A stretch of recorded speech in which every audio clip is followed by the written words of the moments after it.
There is a law. It has no name in any textbook. It is taught in no classroom. It appears in no government policy. No university awards a degree in it. No corporation puts it in their training manual. And yet, every single person who has ever built something extraordinary, every empire, every invention, every movement, every life that history remembers, operated according to this law whether they knew it or not. And the people who failed, the people who worked just as hard, who had just as much talent, who wanted it just as badly, they failed precisely because they violated this law.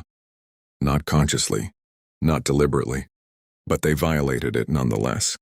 The law is not about working harder. It is not about waking up earlier.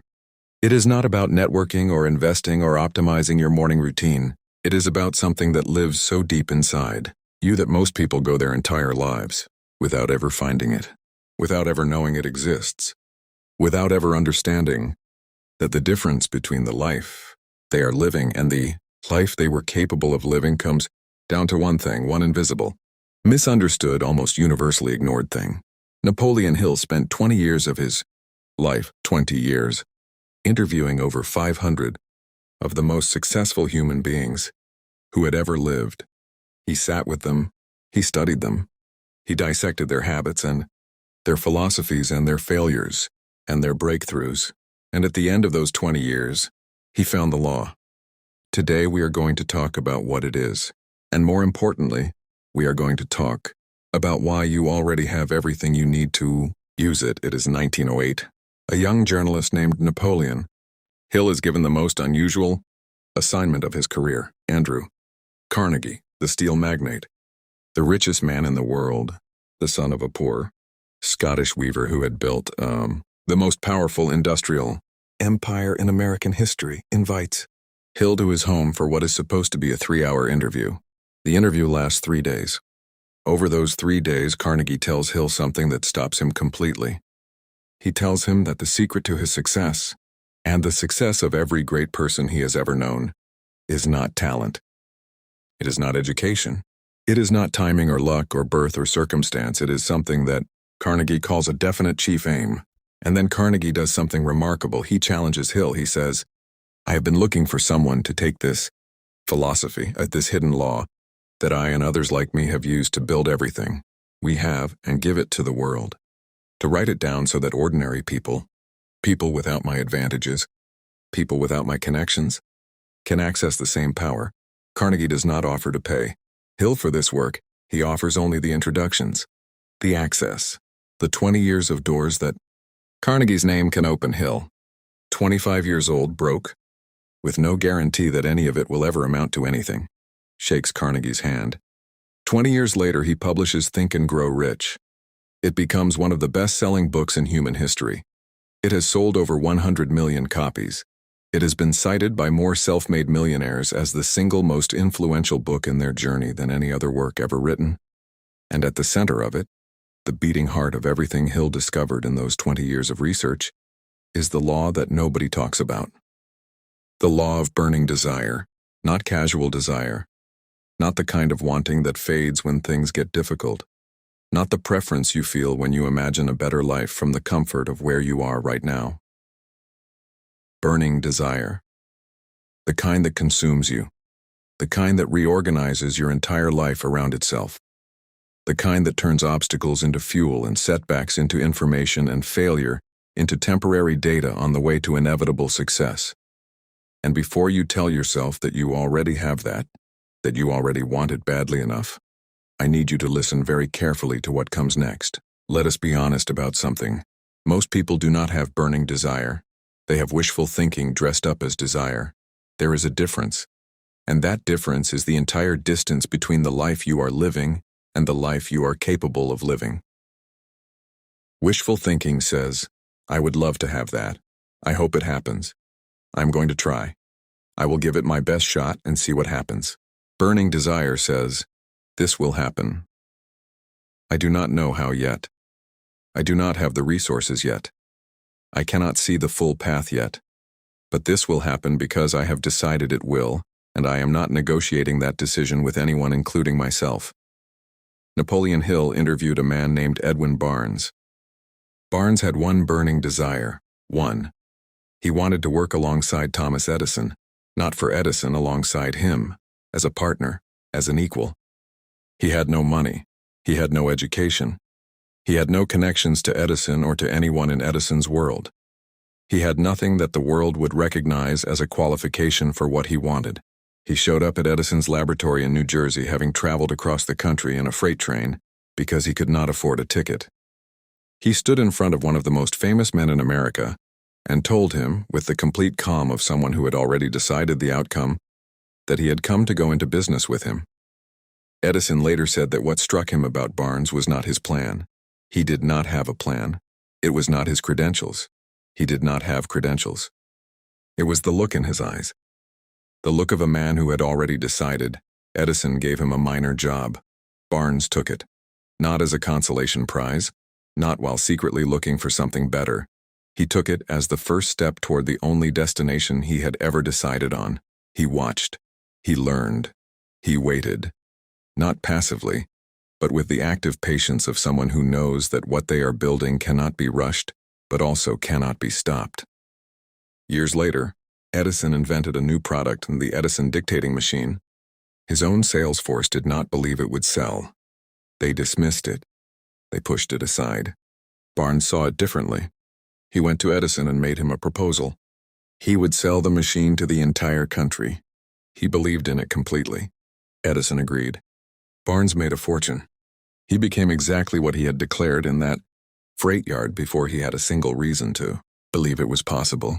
But let us not skip over the years in between, because those years, the years of the minor job, the years of watching and waiting, the years where nobody knew his name and nothing had happened yet, those years are where most people give up. Most people arrive at Edison's laboratory of their own life. They declare what they want. They take the first step. And then, when the breakthrough does not come immediately, when the minor job feels like a dead end, when the years accumulate without visible progress, they revise the desire downward. They make peace with less. They call it wisdom. They call it maturity. They call it being realistic. Napoleon Hill called it something else. He called it the poverty of imagination dressed up as practicality.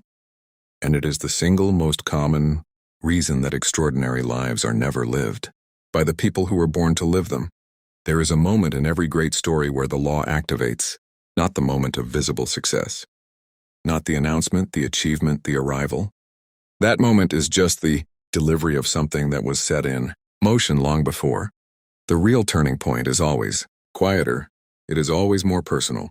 It is the moment when a human being stops negotiating with their own potential and makes a decision so complete, so total, so non-negotiable that the universe, and more importantly, their own unconscious mind, has no choice but to begin reorganizing itself around that decision. Napoleon Hill called this the point of definiteness of purpose, not a goal, not a wish, not a plan, a purpose so definite, so specific, so deeply embedded in every fiber of your daily existence that it becomes less a thing you are trying to achieve and more a thing you already are. Hill documented this turning point in story after story. Henry Ford, who was told by every expert in the automotive industry that a V8 engine with 8 cylinders cast in a single block was physically impossible. He told his engineers to build it anyway. They came back and told him it could not be done. He told them to keep going. They came back again. Impossible. Keep going. 18 months later, the engine existed, not because the laws of physics changed, because a man with definiteness of purpose refused to accept the boundaries that other people's imaginations had drawn around what was possible. And here is what I need you to understand about your own turning point. It is not waiting for the right circumstances. It is not waiting for more resources or more time or more confidence or more permission. Your turning point is a decision, available to you right now, in this moment. With everything you have and everything you lack. The decision to stop wishing and start knowing. The decision to plant a desire so deep and so specific inside yourself that it begins to operate on your behalf even when you are asleep. That is where everything changes. That is where the law activates. Lesson 1. Desire is not what you want. It is what you cannot live without. Most people confuse preference with desire. Preference says, I would like to be fit if it is not too inconvenient. I would like to build a business if the timing is right. I would like to write the book if I can find the time. Desire, real desire, the kind Hill is talking about, has none of that conditionality. There is a story Hill tells about a young man who goes to Socrates and asks him the secret of success. Socrates walks him to the river and pushes his head beneath the water. He holds it there. The young man struggles. He fights. He uses every ounce of his strength to get back to the surface. When he finally breaks free, gasping, Socrates looks at him calmly and says, "When you want success as badly as you wanted that breath of air, then you will find it." Think about that. Not as a metaphor, as a diagnostic. When you imagine the life you say you want, the business, the health, the relationship, the creative work, does it feel like something you would like to have? Or does it feel like something you cannot continue without? That feeling, that suffocating non-negotiable urgency, is the beginning of the law. Lesson 2. The subconscious mind does not know the difference between what is real and what is vividly imagined. This is the part of Napoleon Hill's philosophy that most people read, nod at, and fail to take seriously enough. The subconscious mind, that vast invisible engine running beneath every conscious thought you have, does not distinguish between something you have actually experienced and something you have repeatedly and vividly imagined. Hill called this autosuggestion, the deliberate programming of the subconscious through repeated emotionally charged mental imagery combined with absolute faith that what you are imagining is not just possible, but inevitable. This is not mysticism. This is not magic. This is the documented operating principle behind every great athlete who visualizes the perfect performance before they perform it. Every entrepreneur who builds the company in their mind before they build it in the world. Every artist who hears the finished work before they have played a single note. The subconscious does not know you are pretending. It does not know you are practicing. It takes what you feed it and it begins building the neural pathways, the perceptual filters, the behavioral patterns that make the imagined thing increasingly real. Which means that the most important work you will ever do is not the work you do in the world. It is the work you do in your mind. Feed it the right images, the right beliefs, the right certainties, and your subconscious will begin doing work on your behalf that your conscious mind could never coordinate alone. Lesson 3. Every failure carries the seed of an equivalent benefit.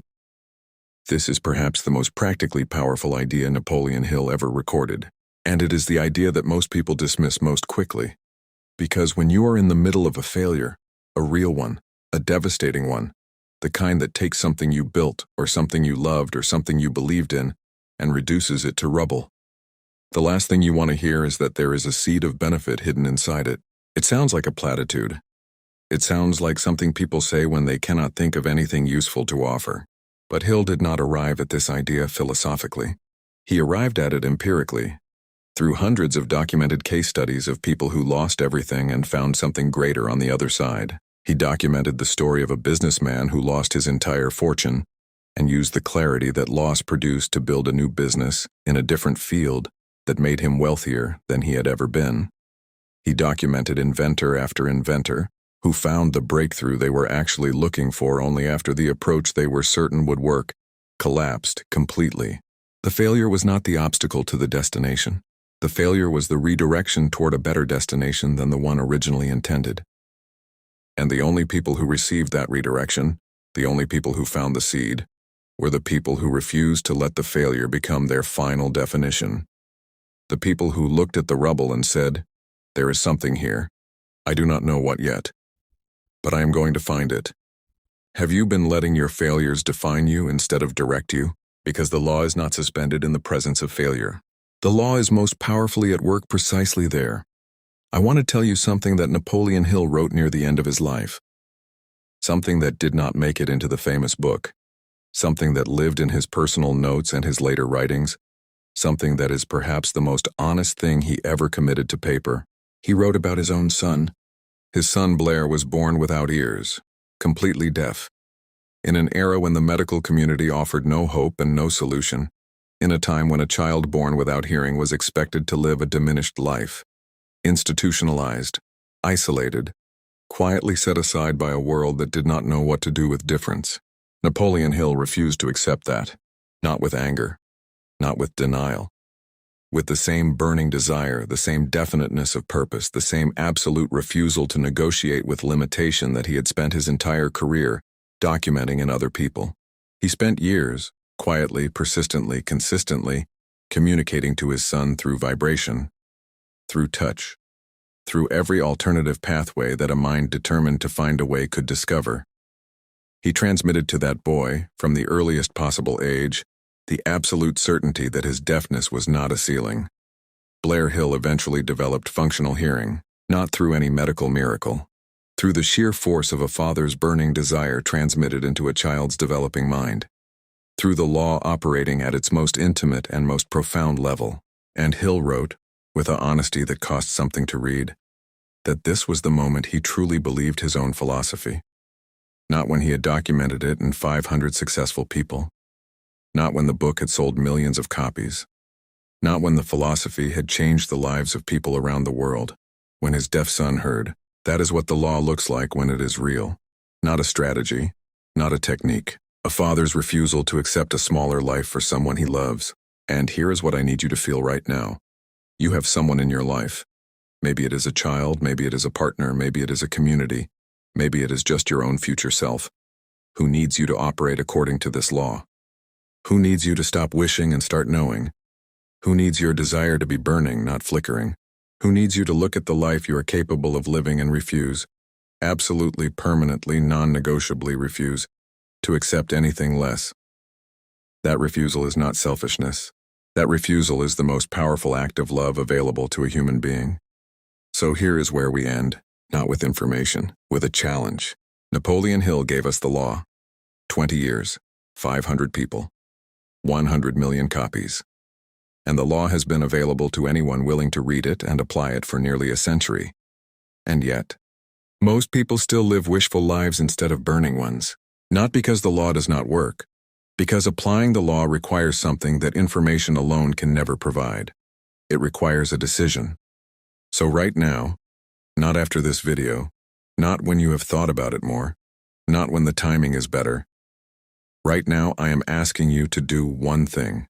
Name the desire, the real one, not the safe one, not the socially acceptable one, not the one that will make sense to people who do not understand you yet, the one that has been living in the back of your chest for years, quiet, persistent, flickering every time you let yourself imagine what your life could actually be. Name it with specificity. Not I want to be successful, not I want to be happy. What specifically? By when? Through what daily action beginning today? Write it down. Put it somewhere you will see it when you wake up and when you go to sleep. Read it out loud. Every day. With the emotion of someone who already knows it is coming. Because here is what Napoleon Hill discovered in 20 years of sitting with the greatest minds of his generation. The law does not care about your background. The law does not care about your education. The law does not care about your bank account or your connections or the city you grew up in or the family you were born into. The law only asks one question. How badly do you want it? Not how talented are you? Not how ready are you? Not how deserving are you? How badly do you want it? Because when the desire is burning, truly burning, the breath of air underwater burning, the how takes care of itself. The people appear. The opportunities surface. The path reveals itself one step at a time to someone who has already decided they are going to walk it. The law is not hidden anymore. You know it now. The only question left is whether you are going to use it. Stop wishing, start knowing, and go build the life that has been waiting for you to want it badly enough. If this video reached something inside you, share it with one person who needs to hear it. Leave a comment with the one desire you are committing to right now. Subscribe to Motivation Arc because every single week we bring you the ideas and the stories that do not just inspire you. They activate something in you that was already there. We will see you in the next one.